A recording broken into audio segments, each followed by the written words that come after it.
senhores telespectadores, uma das frases que agora se dizem com maior frequência, de norte a sul, toda a gente diz, é: Portugal não é só Lisboa, Portugal não é Lisboa.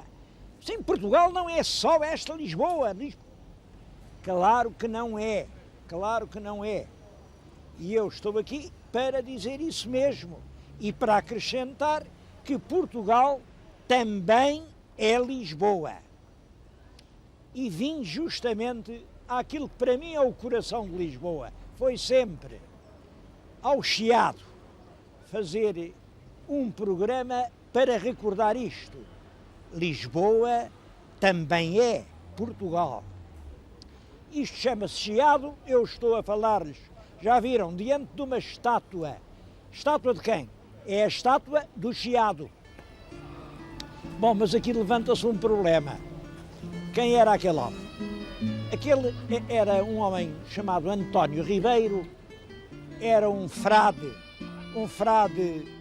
devasso, um frade de maus costumes, muito degradado, muito porcalhão, mesmo porcalhão. Acabou por ser expulso lá do convento, andava por aqui e ele vivia aqui numa casita miserável. Por cima dele viviam umas prostitutas e ele gabava-se muito disso, dizia que vivia debaixo delas, como os pintos debaixo da galinha. Era um homem com algum talento, fazia teatro. Conhecem-se, por exemplo, o Alto das Regateiras, a prática dos compadres, é teatro dele, mas nem de longe tinha aquela graça que toma logo conta das pessoas num Gil Vicente. Não, a gente hoje dificilmente aguenta a leitura dos versos do Chiado. Então, se era assim uma pessoa de quarta ou quinta ordem, porque é que lhe fizeram aqui num sítio tão ilustre esta estátua? Bom, é porque criou-se esta ideia. O sítio chama-se Chiado, ele era o Chiado, portanto foi ele que deu nome ao sítio. Parece mesmo, mas foi exatamente o contrário. Foi o sítio que lhe deu o nome a ele. Chamavam-lhe o Chiado porque ele vivia num bairro popular e assim de turbamulta, um bairro ruidoso, um bairro desorganizado, não tinha ainda, enfim, nada de nobre, era um bairro assim um bocado marginal aqui, e deram-lhe o nome do sítio onde ele vivia. Por isso mesmo, mais tarde, a esta rua, vieram a dar um nome de um verdadeiro poeta, que é Rua Garrete.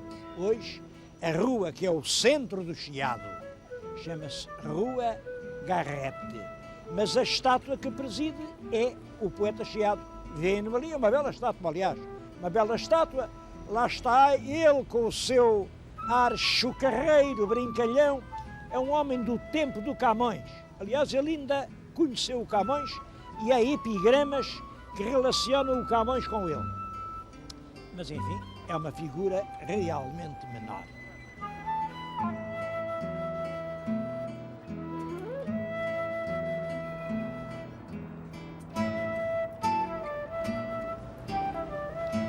Uma das notas típicas do Chiado é hoje esta estátua do poeta Fernando Pessoa.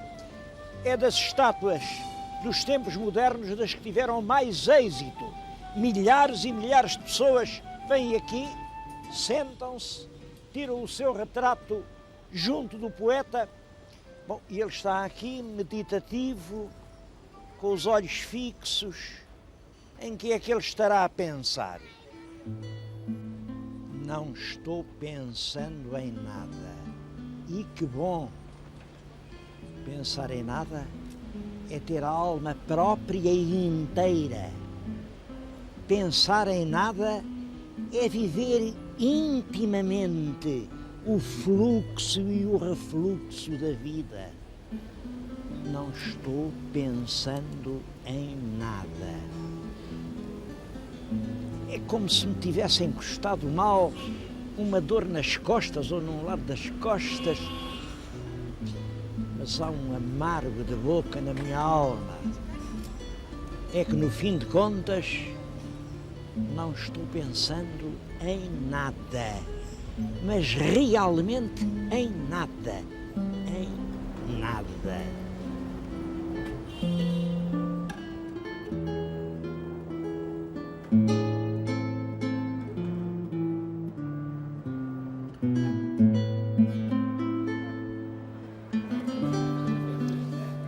Desde pelo menos os princípios do século passado, que o Chiado era um centro intelectual, um lugar de encontro de escritores, de políticos, de pensadores, um centro de livrarias, de tipografias, de jornalistas, e ainda hoje mantém muito esse caráter. A Cafeta Brasileira foi fundado em 1905, portanto, ainda no tempo da monarquia, e gerações e gerações de escritores passaram por aqui. Recordo-me, há 50 anos não havia dia nenhum em que eu não viesse aqui tomar o meu café.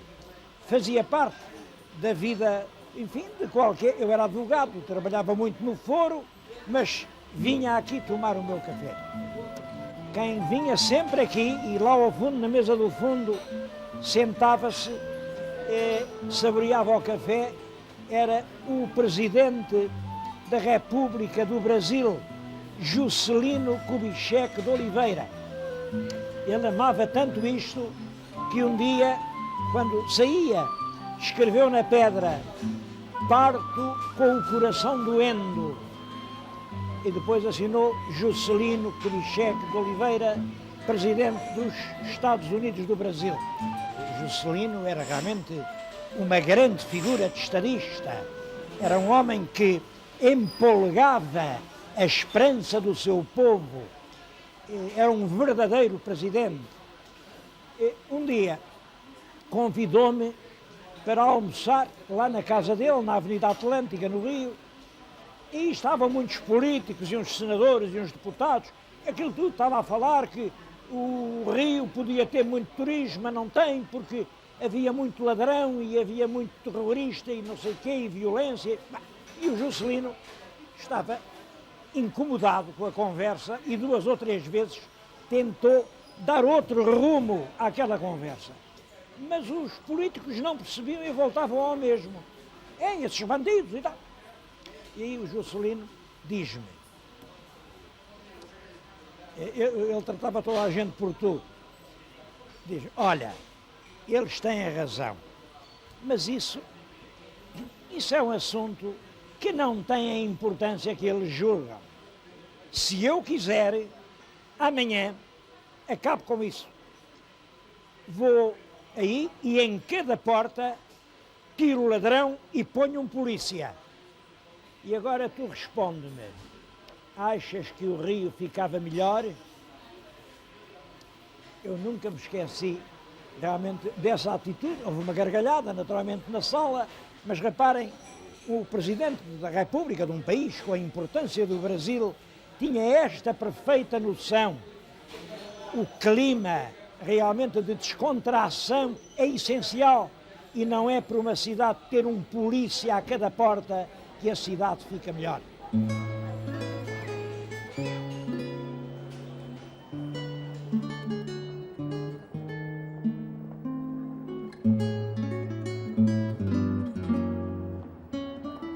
Eu agora estou aqui num estabelecimento, numa livraria, como toda a gente já viu. Isto é uma livraria que foi fundada em 1732, aqui perto, ali no Largo do Loreto. Depois veio o terremoto, aquilo caiu tudo, e logo a seguir ao terremoto vem para aqui, desde o tempo do Marquês de Pombal, está aqui nesta sala, e naturalmente isto foi crescendo, a outra e a outra e a outra. Eu gostava que vissem isto porque é uma grande biblioteca aqui aberta ao público, onde toda a gente entra, toda a gente pode pegar nos livros, as últimas coisas, isto que é, olhem, é sobre os cátaros, é um tema que nos interessa à nossa cultura e às raízes da nossa cultura medieval imensamente. Um editor francês, é um livro que eu nunca li, portanto não posso falar mais dele. Isto, o que é? Um Cão que Sonha, da Agostina Bessa Luís. Bom, são as obras de grandes escritores nacionais e estrangeiros que estão aqui expostas. Dizem-me que há aqui 45 mil títulos, cerca de 70 mil volumes, e que diz, hoje já ninguém compra livros, porque a gente é tudo... Não é verdade, não é verdade. Aqui os números são, apesar de tudo, cerca de 1.200 livros em média por dia, porque podem crer.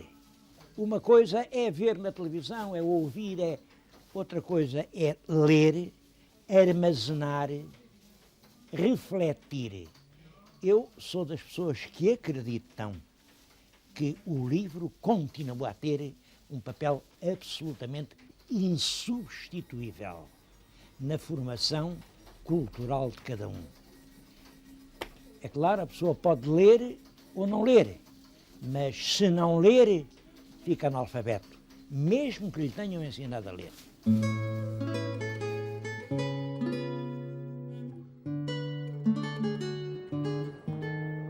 Bom, é claro que no Chiado há outras livrarias. Eu não posso entrar em todas, mas vou lembrar a Lelo, a Livraria Portugal, a Feran, a Livraria Coimbra Editora, que é onde era a antiga Luso-Espanhola.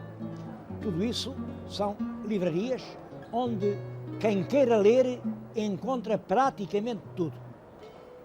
O que não quis foi deixar de entrar, depois daquela que é das mais antigas do mundo, nesta, que está de certo modo ligada à minha vida e à minha infância, que é o Sá da Costa. Acho que o país deve muito a esta livraria.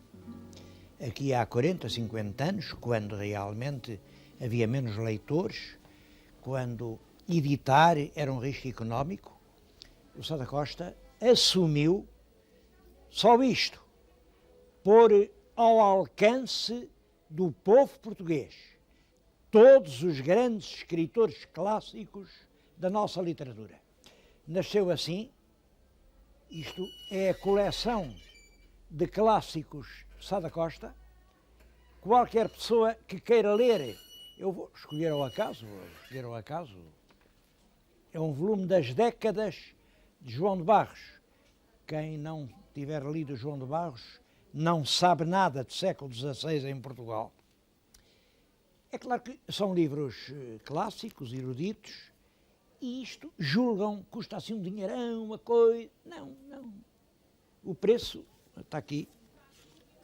Este custa 1.680 escudos. Cerca de um conto e 500. Como sabem, um conto e 500 é o consumo mínimo em qualquer daquelas tascas ali de 24 de julho. Não me venham dizer que as pessoas não leem por falta de dinheiro. Quando a Sá da Costa entrou por este caminho de publicar, eles acabaram publicando 106 obras. Isto representou um investimento enorme, de saída muito lenta, mas pode-se dizer, eles puseram ao alcance dos portugueses os grandes tesouros da literatura nacional. É uma livraria muito moderna, onde se encontra tudo, nacional e estrangeiro, está aqui, diante das pessoas. Eu, entre tantos livros, olhem, escolhi este. É da Alice Vieira, esta Lisboa. Escolhi-o por duas razões. Primeiro, porque a Alice Vieira escreve muito bem. É realmente uma grande escritora. E depois, porque o livro trata do Chiado, e trata de uma maneira carinhosa e inteligente. Eu vou ler o que ela diz. O Chiado foi, sobretudo, o coração da Lisboa romântica e burguesa. Não criou nunca um neologismo que o glorificasse. Nunca houve sequer a tentativa de um chiadar paralelo à tentativa do cafetar no Tavares.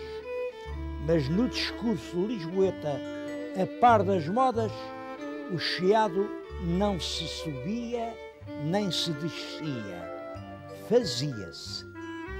Fazia-se num tempo em que andar de coupé, de landau, de tipéia, de braque, de choro de americano, e em que a vida das damas e donzelas tinha o vago sabor de opereta, cantada em tom desafinado nos raús do fim de tarde do Avenida Palace. O Chiado era, nos finais do século XIX e nos primeiros anos do século XX, o lugar por excelência onde, da província, se vinha beber a civilização e saber novas do país.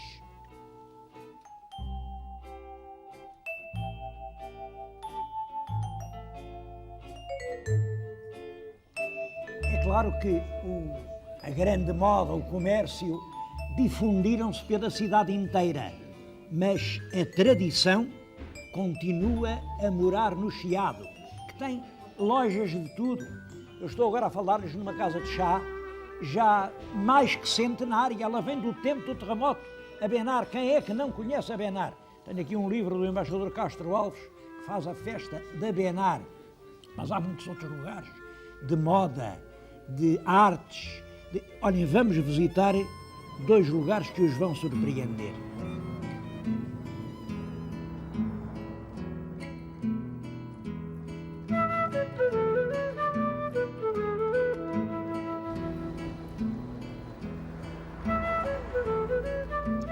Estamos numa fábrica fundada em 1741, portanto, ainda antes do terremoto.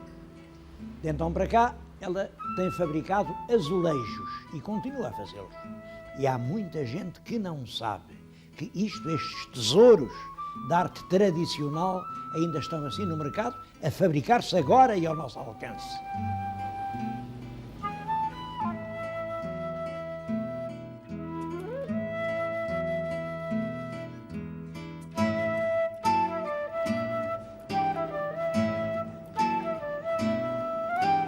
Outra fábrica de azulejos.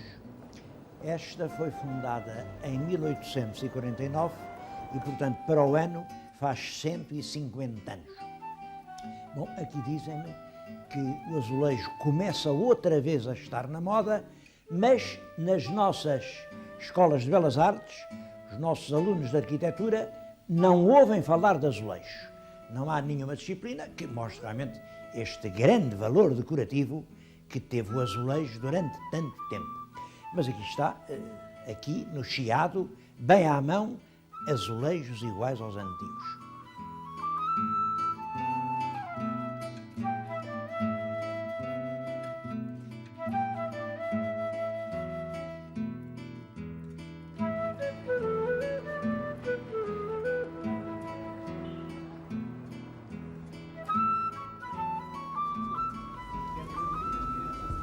Senhores telespectadores, eu mostrei-lhes 3 ou 4 pontos do Chiado e podia ter mostrado dezenas. É claro que não o fiz por uma razão de tempo, como estão a compreender. E quis vir dizer estas palavras num lugar especialmente significativo e que hoje faz parte da paisagem do Chiado. É um restaurante a que dão o nome de O Céu de Lisboa. O Céu de Lisboa fica no alto, mesmo no alto, do elevador de Santa Justa e hoje é procuradíssimo, sobretudo pelos estrangeiros que querem abarcar a cidade toda com um só olhar. O que eu queria dizer é que o Chiado não é apenas um bairro de Lisboa, não é apenas uma tradição erudita. O Chiado é um valor que faz parte hoje da história de Portugal. É algo de que todos nós somos donos, cuja conservação e valorização todos nós temos o direito de reclamar. Ora bem, já passaram 10 anos. Foi no dia 25 de agosto de 1988. Já passaram 10 anos sobre a data em que houve aqui no Chiado um incêndio terrível que em algumas horas reduziu a escombros os quarteirões centrais. Muitos dos meus telespectadores estão recordados dessas imagens dramáticas, os bombeiros a lutarem contra as chamas que parecia que nenhuma força do mundo era capaz de dominar. Bom, o incêndio lá acabou. Ao meio da tarde do dia seguinte já era só um grande panache de fumo a descer para os céus. Aconteceu um incêndio, pronto, ardeu. Ardeu, é natural, a vida é isso mesmo, a vida é herder. Tudo acaba, aquele bairro, aquela cidade, tudo isso acabou. É claro, houve muitas especulações, porque é que aquilo ardeu, não devia ter ardido, não sei o quê. Houve até insinuações, com certeza que foi, fogo. Eu acho que é tão simples, porque é que aquilo ardeu.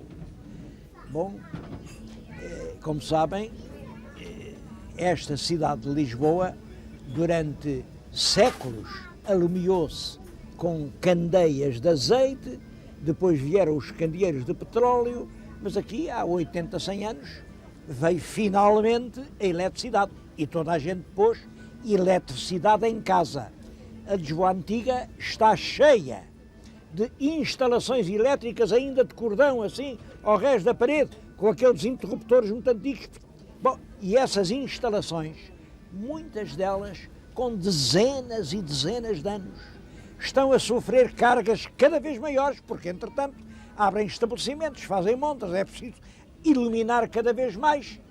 E é evidente que isso são bons motivos para curtos-circuitos, para incidentes que fazem deflagrar incêndios terríveis. O que eu quero dizer é isto. Aconteceu o incêndio de há 10 anos e não se tomaram ainda as medidas que tornem impossível que uma tragédia dessas volte a acontecer.